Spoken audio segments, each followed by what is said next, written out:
Hello students, welcome to Shukla Engineers Academy, and today we will study the very interesting topic that is the data science.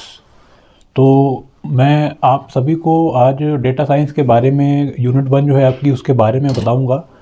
और सबसे पहले आपसे मैं यही आशा करता हूं कि आप लोगों ने जो हमारा पहला वाला वीडियो आया था जिस पे मैंने सिलेबस डिस्कशन किया था, तो आप लोग उसको जो है एक बार दोबारा से रिपीट करके देखिएगा, तो आपको क्या क्या यूनिट पढ़नी है उसके बारे में एक भरपूर आइडिया जो है वो मिल जाएगा। सबसे पहली जो हमारी बात है आज है डेटा साइंस में पहले हम क्या क्या कवर करेंगे। हम देखते हैं, पहले एक डेटा साइंस की डेफिनेशन देखेंगे जो बहुत ही ज़्यादा इंपॉर्टेंट होती है। उसके बाद एक फ्लो डायग्राम हम देखेंगे कि कैसे डेटा साइंस जो है वो नॉर्मली वर्क करती है। और उसके बाद हम इस लेक्चर में देखेंगे कि एप्लीकेशंस हमारे डेटा साइंस के क्या होते हैं। तो सबसे पहले हम बात करते हैं डेटा साइंस की डेफिनेशन की। यहाँ पर लिखा हुआ है the study of the data where it comes from, what is it represented and the ways by which it can be transformed into value, input, resources and create a business IT strategies. तो देखिए, अगर हम सबसे पहली बात करें data science की, तो डेटा साइंस का मतलब होता है कि डेटा का मतलब क्या होता है, कुछ रॉ फैक्ट्स हमारे।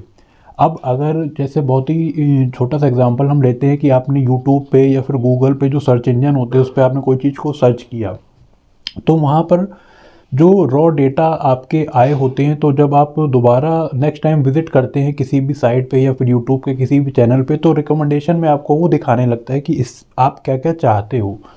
तो यहाँ पर ये जो वर्क कर रहा है हमारा, ये वर्क कर रहा है हमारा डेटा साइंस का।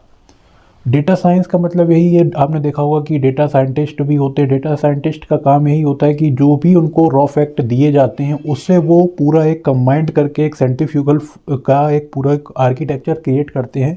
और मार्केट में हम इसको जानते हैं कि एक्चुअल में जो हमारा यूज़र है वो क्या चाहता है हमसे। तो यहाँ पर आप डेफिनेशन को समझ गए होंगे कि स्टडी ऑफ डेटा, किसी भी डेटा की study, where it come from, जहाँ पर उसकी ओरिजिन हुई है, और व्हाट इज़ रिप्रेजेंटेड, अब उस डेटा से आपको क्या बताया जा रहा है, and the ways by which it can be transformed into values input. अब जो हमारा डेटा है जिससे वो इनपुट में हम उसको बदलेंगे, यानी कि जो भी हमें प्रोजेक्ट असाइन किया गया है एक्चुअल में हम उसको जो जानेंगे हमारा वो it to be create business and IT strategies. तो वो जो इनपुट हम लेंगे वो हमारी आईटी जो मार्केटिंग है या फिर जो हमारी स्ट्रेटजी है किसी भी आईटी सेक्टर में, उसको और ज़्यादा एनरिच करने के लिए हम उन वैल्यूज़ का यूज़ करते हैं। तो ये जो पूरा फिनोमिना होता है ये हमारा कहलाता है, that is a data science. उसके बाद अब हम बात करते हैं कि इसमें क्या इसका प्रोसीजर होता है, ये कैसे वर्क करते हैं। तो आप लोगों को देखिए, सबसे पहले यहाँ पर है कैप्चर। कोई भी डेटा को है हम कैप्चर करेंगे। कैप्चर करने के बाद उसके बाद वो हमारा कम्युनिकेट करेगा। कम्युनिकेट करने के बाद, अब कम्युनिकेशन के बाद उसका अगला स्टेप आएगा एनालाइज, जो हम पूरा एनालाइज फेज में करेंगे कि वो जो डेटा की वैल्यूज़ हमने ली है वो हमें क्या बता रहा है। उसके बाद उसी को हम प्रोसेस करेंगे और बाद में उसका एक रिकॉर्ड सेट हम मेंटेन करते हैं, जो पूरा हमारा एक कह सकते हो मेन बिल्डिंग ब्लॉक होता है डेटा साइंस का।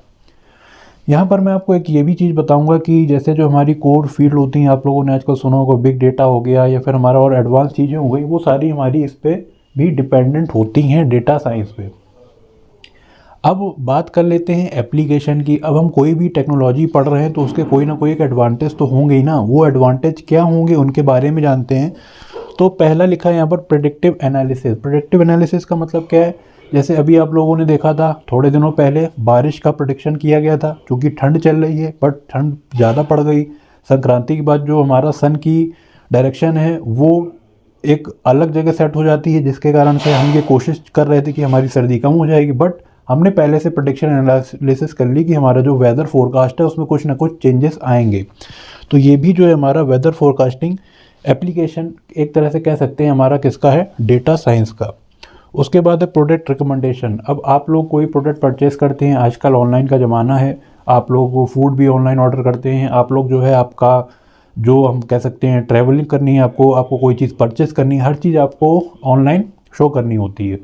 उसके लिए जो स्पेसिफिक रिकमेंडेशन होती है हमारी, वो भी कह सकते हैं इसका एक एप्लीकेशन होता है। उसके बाद बात करते हैं इफ़ेक्टिव डिसीजन मेकिंग की।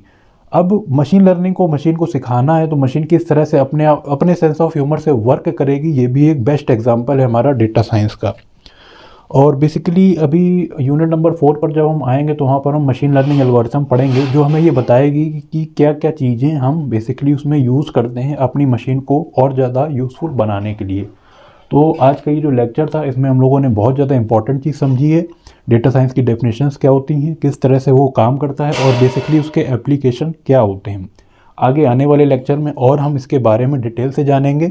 यूनिट नंबर 2 के जो इंपॉर्टेंट टॉपिक हैं हम उसको नेक्स्ट लेक्चर में कवर करेंगे। तो आप इसको ज़्यादा से ज़्यादा देखिएगा और इसके जो प्रॉपर नोट्स हैं वो भी आप बना के चलिएगा। चलिए, बहुत बहुत शुक्रिया, थैंक यू।